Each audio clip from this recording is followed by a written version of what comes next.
नमस्कार मित्रांनो, स्वागत आहे आपले ह्या चॅनलमध्ये. मित्रांनो, चॅनलवरती नवीन असाल तर चॅनलला सबस्क्राईब करून बेल आयकॉन लगेच प्रेस करून घ्या.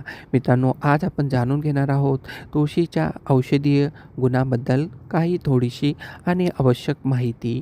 मित्रांनो, हिंदू धर्मात तुळशीला फक्त एका रोपाच्या दृष्टीने न पाहता देवाच्या स्थानी मानून पूजा केली जाते.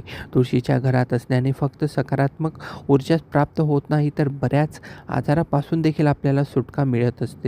मित्रांनो, आपल्या घरात, अंगणात आणि बाल्कनीत लावली जाणारी तुळस आज हिंदू धर्मात पूजनीय आणि पवित्र मानली जाते. मित्रांनो, आपल्याला इथं एक आवश्यक अशी माहिती देणार आहोत आम्ही तुळशीबद्दल. मित्रांनो, आपल्याला माहीत असेल काही खाद्यपदार्थामध्येही तुळशीचा वापर केला जातो आणि आज आम्ही तुम्हाला इथे सांगणार आहोत तुळशीचे काही विशिष्ट असे गुणधर्म आणि औषधीय फायदे. मित्रांनो, नंबर 1, तुळस ही आपली रोगप्रतिकारक क्षमता वाढवण्यासाठी खूपच महत्त्वाची असते. तुळशीच्या बियामध्ये फ्लेवोनाईड आणि फ्लेवोनिक असे प्रकारचे ॲसिड असल्याने ते आपल्या शरीरातील रोगप्रतिकारक क्षमता वाढवण्यास मदत करतात. तुळशीमध्ये असणारे मित्रांनो अँटीऑक्सिडंट तत्व शरीराला होणाऱ्या फ्री रॅडिकलच्या प्रभावापासून आपल्याला सुरक्षित ठेवते. मित्रांनो, एवढेच नाही तर सर्दी पडशापासून देखील आपल्याला मुक्तता मिळते. सर्दी पडस हा खूपच साधा आजार आहे, पण यामुळे लोक अगदी हैराण होतात.